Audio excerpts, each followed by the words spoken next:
Now, in the last lecture, we have discussed regarding the angular momentum and rotational kinetic energy of a rigid body about the axis of rotation.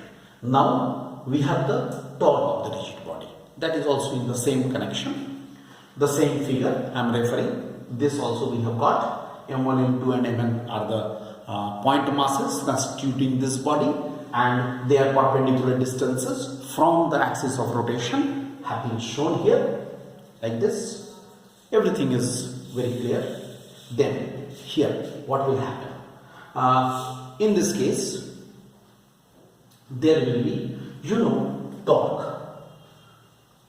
I just to remind you, tau is equal to r vector cross f vector.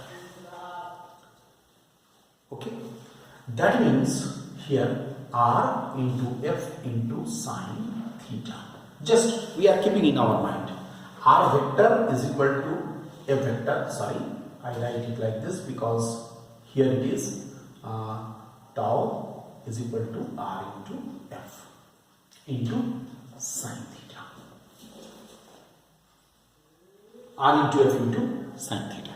Now, what will happen here? Angular velocity is acting, linear velocity is acting in this direction, right here, and linear velocity in this direction, so acceleration will also be in this direction, the same direction, right? That means here theta equal to 90 degree. Why? You understand?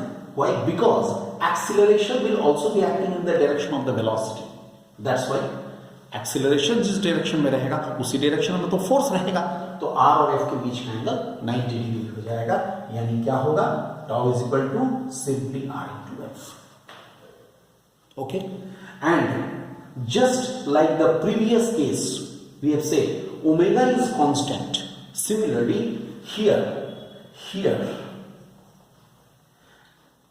linear accelerations of particles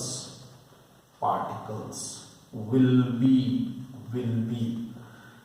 a1 is equal to r1 into alpha, a2 is equal to r2 into alpha, and so on. An is equal to rn into alpha.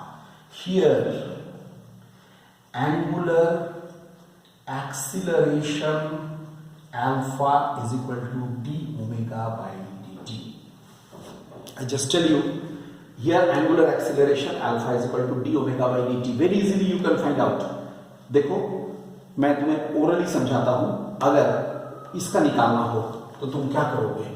देखो ये for the first particle में तुम क्या करोगे? What you will do in the first particle? For the first particle, a1 is equal to r1,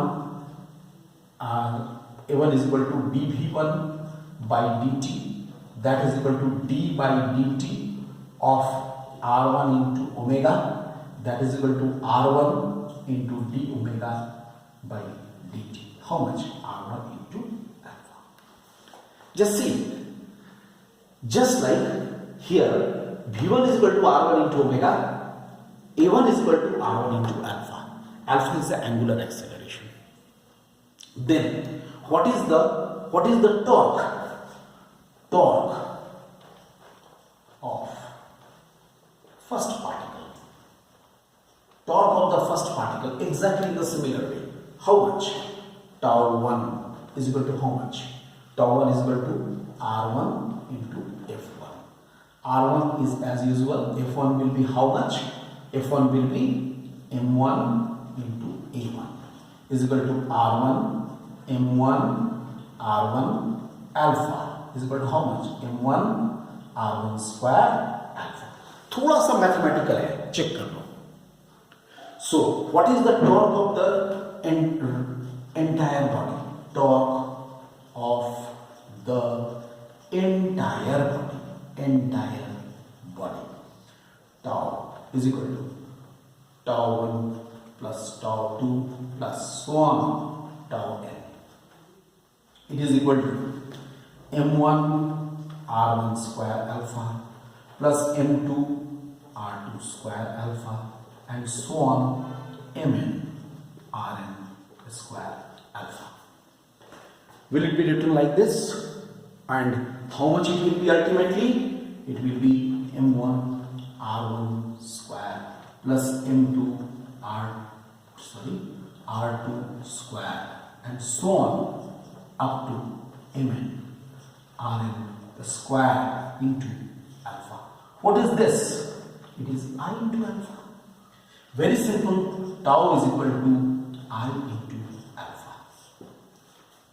Torque is equal to moment of inertia into angular acceleration. Once you will go through it, very simple derivation, very simple way we have got it. You can just once see very properly, you can get the clue. It is not at all difficult. तो हम लोगों ने इसके साथ ही rigid body के case में angular momentum, rotational kinetic energy and all we have determined. Followed?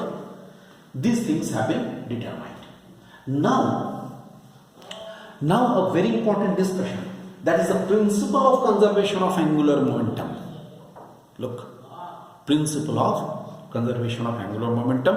I hope, dear student, you must be remembering in our last class relation between, we have determined the relation between torque and the angular momentum, that is tau is equal to dl by dt. Already determined the thing. Okay, so now we can say what is the principle of conservation of angular momentum. You please write down the statement. What is the principle of conservation of angular momentum? It states that in absence of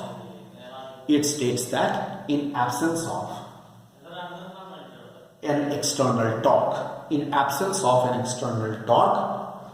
the angular momentum of the system, in absence of the external torque, the angular momentum of the system remains conserved.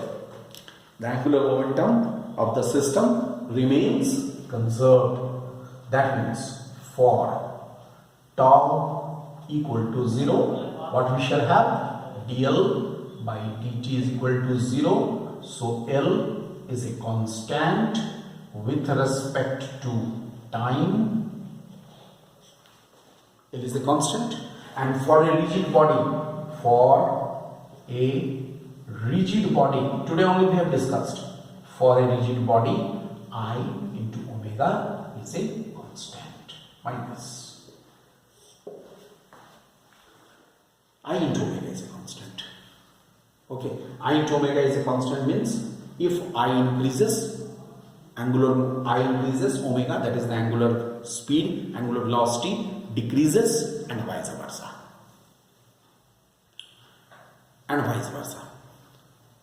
Okay, let us just discuss in a simple way some important examples. Very good example, number 1. First is the rotation of the earth about its own axis. Look,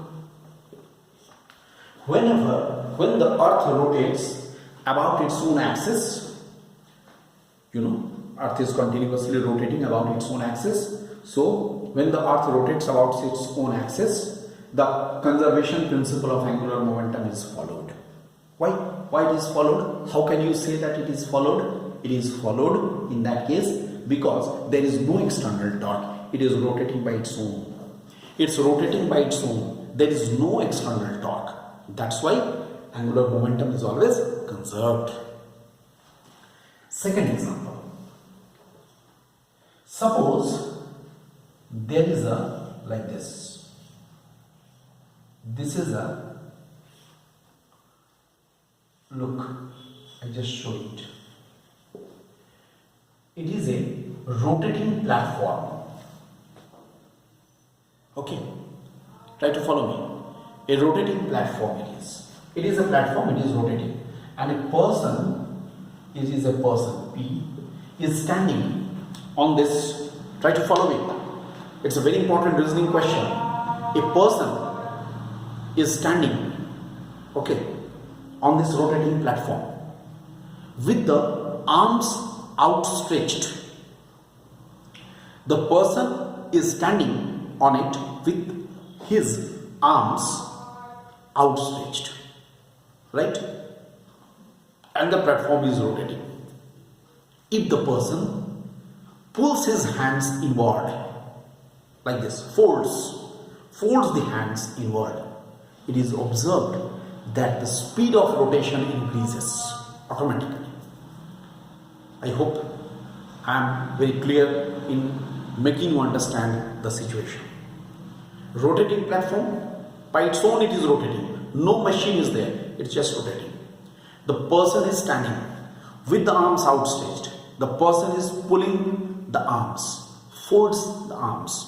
It is observed that the speed of rotation automatically increases. Why it is so? Because since there is no external torque, the platform is rotating by its own. I into omega is equal to a constant.